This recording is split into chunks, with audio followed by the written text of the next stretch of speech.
प्रश्नकाल यानी वो सवाल जिसका पूछा जाना जरूरी है। नमस्कार, मैं हूं सुशांत सिन्हा और प्रश्नकाल में आज सवाल मोदी के उस राम का जिनका नाम देश के अगले राष्ट्रपति के तौर पर सामने रखा गया है और बीजेपी के इस दलित कार्ड ने विपक्ष को एक बार में चित कर दिया है।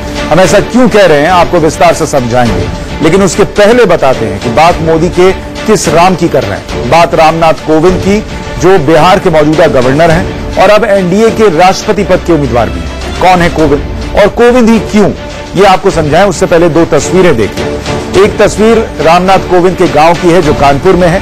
उनके पड़ोसी, उनके दोस्त और उनके गांव वालों ने जश्न भी मनाना शुरू कर दिया है, ये मानकर कि उनके बीच पला बढ़ा एक लड़का अब देश का पहला नागरिक यानी राष्ट्रपति बनने जा रहा है। और दूसरी तस्वीर दिल्ली के एयरपोर्ट की है, जहां बीजेपी के नेताओं की कतार हाथों में गुलदस्ते लिए रामनाथ कोविंद के स्वागत में खड़े नेता दिखे और ये नेता यूं खड़े थे मानो अगले राष्ट्रपति का स्वागत कर रहे हैं। बिहार के मौजूदा राज्यपाल का नहीं बल्कि अगले राष्ट्रपति का।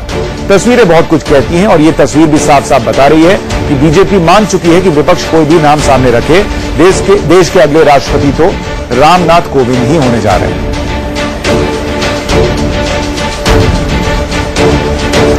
रामनाथ कोविंद अगर राष्ट्रपति बनते हैं तो देश के दूसरे दलित राष्ट्रपति होंगे। उनसे पहले के.आर. नारायणन देश के पहले दलित राष्ट्रपति थे। शंकर दयाल शर्मा के बाद के.आर. नारायणन जुलाई 1997 से जुलाई 2002 तक राष्ट्रपति रहे। मतलब 15 सालों से देश को कोई दलित राष्ट्रपति नहीं मिला। लेकिन रामनाथ कोविंद की पहचान सिर्फ उनका दलित चेहरा होना भर नहीं है। हम आपको बताते हैं और दिखाते हैं कि रामनाथ कोविंद हैं कौन।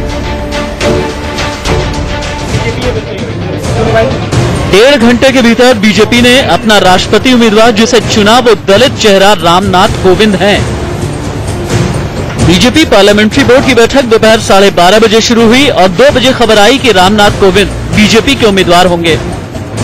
राष्ट्रपति पद के चुनाव में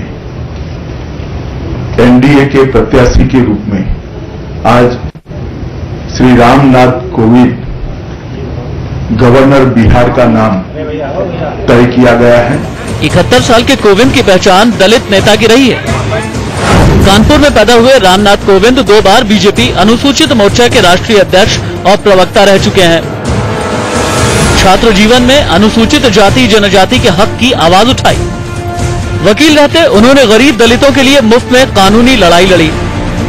रामनाथ कोविंद 1977 में पूर्व पीएम मोरारजी देसाई के ओएसडी रह चुके हैं। 2 बार राज्यसभा के सदस्य बन चुके हैं और 2002 में संयुक्त राष्ट्र महासभा को संबोधित कर चुके हैं। दिल्ली हाईकोर्ट और सुप्रीम कोर्ट में 16 साल तक प्रैक्टिस करने वाले रामनाथ कोविंद कुष्ठ रोगियों की एक संस्था के आजीवन संरक्षक हैं। इसके अलावा उनकी धार्मिक आस्था भी कहीं ज्यादा है।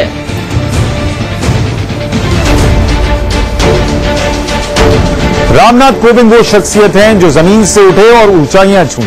वो कोली समाज से आते हैं, लेकिन उन्होंने जिंदगी की कमियों को रास्ते का रोड़ा नहीं बनने दिया। हम आपको सुनवाते हैं कि उनके दोस्त उनके बारे में क्या बताते हैं।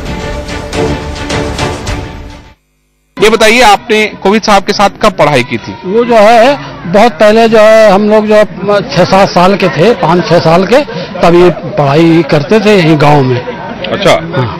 तो अब धीरे धीरे वो राजनीति में कैसे आए, कब कैसे उनका रुझान हुआ कि वो राजनीति में? यहाँ से तो पढ़ते यहाँ पढ़े, उसके बाद और फिर बाद गए कानपुर गए और कानपुर से फिर कानपुर चले गए, वहाँ पढ़े। इसके बाद जो है दिल्ली चले गए। दिल्ली में जाकर के मोरारजी देसाई के साथ में वो मतलब पीओ रहे। इसके बाद जो है वो इसी में राजनीति में आ गए। आप ये देख लीजिए कि ये उनका घर है, यहीं पे उनका जन्म हुआ था रामनाथ कोविंद का। और ये सारे के सारे लोग उनके गांव के लोग हैं, खुशियां मना रहे हैं, जश्न मना रहे हैं। ये कब की तस्वीर है? ये जब राज्यपाल बने थे रामनाथ कोविंद, तब आए थे गांव में, तभी की तस्वीर है। कैसे जानते हैं? जानते हैं, संग रहे, साथ आते हैं, साथ रहे। और क्या? और उनको क्या पसंद है? रामनाथ को जो है आम ज्यादा पसंद थे, आम ज्यादा खाते और हम वो आम बीनने जाते थे। और वो जब यहाँ पर आए तब वो कहते थे कि हमारे यहाँ 36 प्रकार के आम हैं, तो आप आइए वहाँ खाइए। मुस्तफा के साथ अरविंद चतुर्वेदी, इंडिया न्यूज, कानपुर देहात, उत्तर प्रदेश। तो गांव में जश्न है, यार दोस्त जो है वो अभी से जश्न मना रहे हैं। लेकिन अब सवाल यह है कि रामनाथ कोविंद का नाम फाइनल हुआ कैसे? जब से नरेंद्र मोदी ने प्रधानमंत्री का पद संभाला है, उन्होंने ही बीजेपी में बड़े फैसले लिए हैं, चाहे राज्यों के मुख्यमंत्री का नाम चुनना हो या फिर राज्यपालों का या फिर संगठन में किसी पद पर किसी पदाधिकारी। ऐसे में सवाल यह कि रामनाथ कोविंद क्या मोदी की ही पसंद है? बताते हैं आपको कि कैसे तय हुआ रामनाथ कोविंद का नाम और अंदर की खबर क्या है इसको लेकर। सूत्र ये बता रहे हैं, सूत्रों के मुताबिक पीएम मोदी ने ही रामनाथ कोविंद के नाम को तय किया है, यानी ये बात सही है कि वो पीएम मोदी की पसंद है। पीएम मोदी ने इस नाम की चर्चा बीजेपी अध्यक्ष अमित शाह से की, यानी पहले पीएम मोदी ने नाम तय किया, फिर अमित शाह को बताया और उनसे चर्चा की। कोविंद का नाम लेकर अमित शाह आरएसएस प्रमुख मोहन भागवत के पास गए, यानी संघ की मुहर भी लगवाई गई। संघ ने रामनाथ कोविंद के नाम को माना, उस पर अपनी सहमति जता दी और उसके बाद जाकर रामनाथ कोविंद का नाम फाइनल हुआ है। और जब यह हो गया तो उसके बाद ध्यान रखिएगा कि बीजेपी ने यह भी किया कि वो विपक्षी दलों के पास गए उनके नेता और एक नाम की मांग की कि आप बता दीजिए आप किसको चाहते हैं, और जब कहीं से कोई नाम नहीं मिला तो रामनाथ कोविंद के नाम का ऐलान कर दिया गया। अब सवाल है कि मोदी और बीजेपी ने रामनाथ कोविंद को ही राष्ट्रपति उम्मीदवार क्यों चुना? एक दलित चेहरे पर ही बीजेपी ने दांव क्यों चला? कहीं दलित कार्ड के जरिए एक साथ विपक्ष को साधने की कोशिश तो नहीं है ये? कांग्रेस भले ही अभी ये कह रही हो कि बीजेपी ने बगैर बताए रामनाथ कोविंद का नाम आगे कर दिया, लेकिन अंदर खाने समूचा विपक्ष एक सुर में रामनाथ कोविंद का विरोध कर पाने की स्थिति में नहीं है। और इसकी जो वजह सामने आ रही है वो भी आपको बताते हैं कि आखिर रामनाथ कोविंद ही क्यों, ये आपको समझाने की कोशिश करते हैं। रामनाथ कोविंद का दलित होना उनके फेवर में जा रहा है और उनकी सबसे बड़ी खासियत माना जा रहा है। रामनाथ कोविंद का विरोध करना मतलब दलित विरोधी होना हो जाएगा, और इसीलिए बीजेपी ने बहुत सोच समझ के ये नाम आगे किया है, क्योंकि विपक्ष उनके नाम का विरोध कर ही नहीं सकता। बीजेपी दिखाना चाहती है कि वो सिर्फ हिंदूवादी छवि वाली पार्टी नहीं है, बल्कि वो दलितों को साथ लेकर भी चलना जानती है, और इसीलिए एक दलित कार्ड। 2019 लोकसभा चुनाव से पहले यूपी और बिहार में स्थिति मजबूत करने की कोशिश के तौर पर भी इसे देखा जा रहा है। यूपी में स्थिति मजबूत है, बिहार में भी दलितों को अपने साथ लेना चाहती है बीजेपी सोचती है कि ऐसा करने से दलित विरोधी अभियान कम किया जा सकेगा। बीजेपी पर लगातार दलित विरोधी होने के आरोप मायावती लगा रही हैं, दूसरी पार्टियां लगा रही हैं। जिस तरीके से कई दंगे हुए, कई बार दलित विरोधी घटनाएं हुई, बीजेपी सवालों के घेरे में थी, और रामनाथ कोविंद का नाम सामने रखकर बीजेपी ने एक बार में सारी ऐसी बातों को शांत कर दिया। ऐसे में एक बार फिर जिस तरह विपक्ष लामबंद हो रहा है, उससे तो यह लग रहा है कि राष्ट्रपति चुनाव एनडीए बनाम यूपीए होने वाला है। यह अलग बात है कि इस बार एनडीए के पास वोट ज्यादा है। अब उसके पास चुनौती है एनडीए के सहयोगी दलों को नाराज न होने देने और जितने वोटों की जरूरत है वो गैर यूपीए दलों से पा सकने की। कहने को शिवसेना बीजेपी के साथ है, लेकिन पिछले 2 बार हुए राष्ट्रपति चुनाव में शिवसेना पलट गई। ऐसे में सवाल है कि इस बार शिवसेना किधर जाएगी? उद्धव ठाकरे इस पर कल अपना स्टैंड क्लियर करेंगे। हालांकि बीजेपी के लिए राहत की बात यह है कि टीआरएस, एआईएडीएमके और टीडीपी पहले ही समर्थन का ऐलान कर चुके हैं।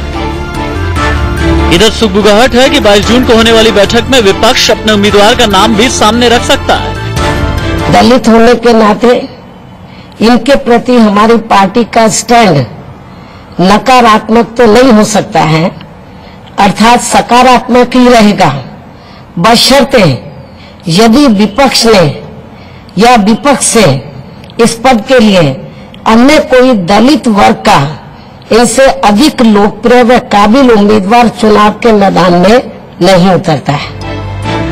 बीजेपी की पूरी कोशिश है कि रामनाथ कोविंद के जरिए न सिर्फ सहयोगी बल्कि विपक्षी दलों को भी साधा जाए। हमारी लालू जी से भी बातचीत हुई है, मैडम सोनिया जी का भी फोन आया था। मैंने अपनी जो फीलिंग है उससे अवगत भी कराया है, लेकिन इन सब चीजों पर आगे बातचीत होगी। मेरे लिए व्यक्तिगत रूप से ये प्रसन्नता की बात है कि हमारे बिहार के राज्यपाल देश के राष्ट्रपति पद के उम्मीदवार घोषित हुए। कयास लगाए जा रहे हैं कि बीजेडी भी रामनाथ कोविंद के नाम पर सहमति जता सकती है, लेकिन इसके लिए इंतजार करना होगा।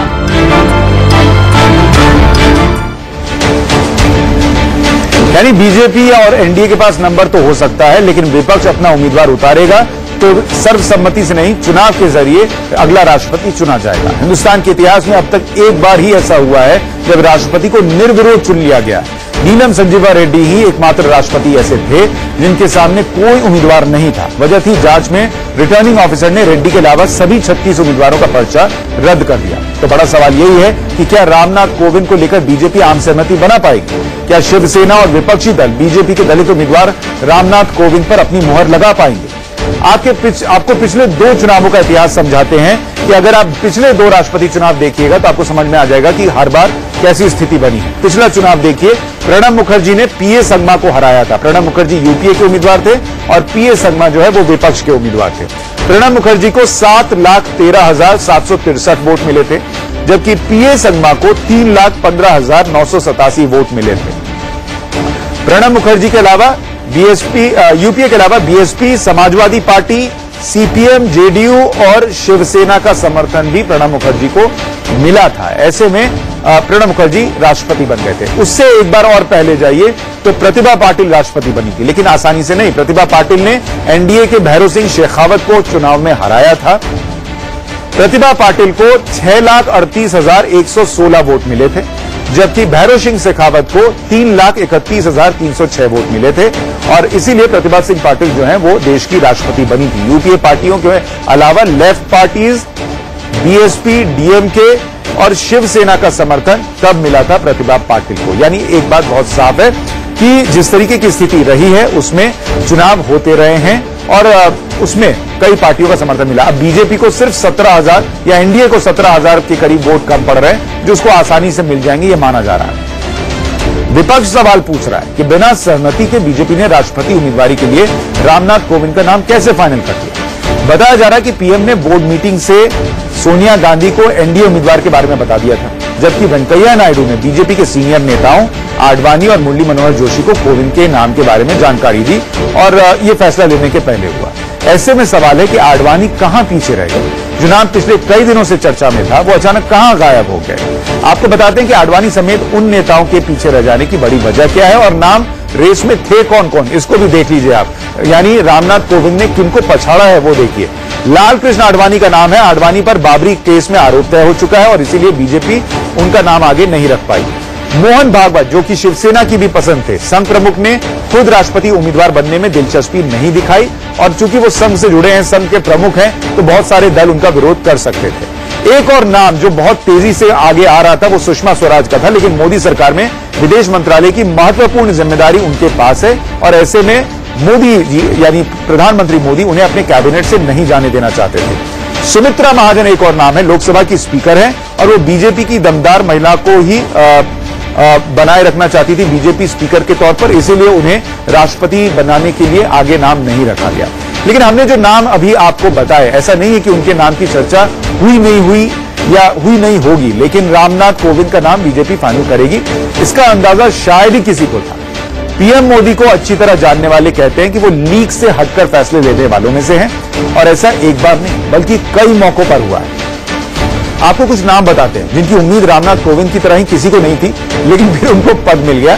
तो मोदी के जो चौंकाने वाले फैसले रहे हैं और जो चौंकाने वाले चेहरे रहे हैं उनको अगर हम याद करें तो आप देखिए, देवेंद्र फडणवीस मुख्यमंत्री हैं महाराष्ट्र के। जब महाराष्ट्र में बीजेपी चुनाव जीती, कोई बात नहीं कर रहा था कि शायद देवेंद्र फडणवीस बनेंगे, लेकिन वो बन गए मुख्यमंत्री। मनोहर लाल खट्टर एक और नाम है, हरियाणा के मुख्यमंत्री हैं और उनके नाम की भी चर्चा नहीं थी, लेकिन उन्हें जिम्मेदारी सौंप दी गई। बड़ा नाम देखिए, योगी आदित्यनाथ यूपी के सीएम हैं।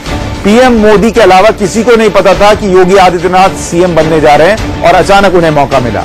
त्रिवेंद्र सिंह रावत जो उत्तराखंड के सीएम बने हैं, वो भी नाम कहां से आया किसी को नहीं पता, सब नाम मोदी जी तय करते हैं। केशव प्रसाद मौर्य जो कि यूपी बीजेपी के अध्यक्ष बने थे और अभी उप मुख्यमंत्री हैं उत्तर प्रदेश में, उनका नाम भी कहां से आया था किसी को नहीं पता था। यानी बहुत साफ है कि नरेंद्र मोदी अपने हाथ में रिमोट कंट्रोल रखते हैं और इस बार भी राष्ट्रपति का नाम उन्होंने ही तय किया है, ये सूत्र बता रहे हैं। अब वो सवाल जिसका जवाब आप भी जानना चाह रहे हो, आप अपने विधायक को चुनते हैं, सांसद को चुनते हैं, तो सोच रहे होंगे कि राष्ट्रपति को चुनने की प्रक्रिया क्या होती है। क्या राष्ट्रपति के चयन में आपके वोट का भी योगदान होता है? क्या प्रक्रिया है राष्ट्रपति चुनने की और कितने वोट चाहिए होते हैं? वो आपको विस्तार से इस रिपोर्ट में समझाते हैं। भारत में राष्ट्रपति का चुनाव एक निर्वाचक मंडल के जरिए होता है। इसमें 2 स्टेक होल्डर हैं। पहला निर्वाचित सांसद, जिसमें लोकसभा के 543 और राज्यसभा के 233 निर्वाचित सांसद हैं। दूसरा, राज्यों की विधानसभा और विधान परिषद के निर्वाचित सदस्य। अब देखिए, सांसद के वोट कितना मायने रखते हैं। सांसद का वोट निकालने के लिए एक फॉर्मूला है, जिसके तहत एक सांसद के वोट की वैल्यू तब पता चलेगी जब आप विधायकों के कुल वोटों को सांसदों की कुल संख्या से भाग देंगे। और ऐसा करने पर एक सांसद के वोट की वैल्यू होती है 708। अब अगर लोकसभा और राज्यसभा के निर्वाचित सांसदों की संख्या को जोड़ें तो ये पहुंचती है 776 पर। ऐसे में 776 सांसदों के वोट की वैल्यू हुई 776 गुना 708, यानी 5,48,408। इतने सांसद हैं दोनों सदनों के, विधानसभा के सदस्य और विधान परिषद के सदस्य, जहां जहां भी बाईकैमरल हाउस है वहां विधान परिषद के भी सदस्य होते हैं और उनका वोट होता है। वोट राज्य की आबादी के अनुपात में वोट की वैल्यू होती है। और एनडीए के पास इन वोटों की कमी नहीं है और इसीलिए रामनाथ कोविंद का नाम न सिर्फ सामने रखा गया, बल्कि जब वो दिल्ली पहुंचे तो उनका स्वागत भी भावी राष्ट्रपति के तौर पर बीजेपी के नेताओं ने किया। लेकिन मुकाबला दिलचस्प हो सकता है, इस पर हमारी नजर रहेगी। प्रश्नकाल में आज के लिए इतना ही। नमस्कार।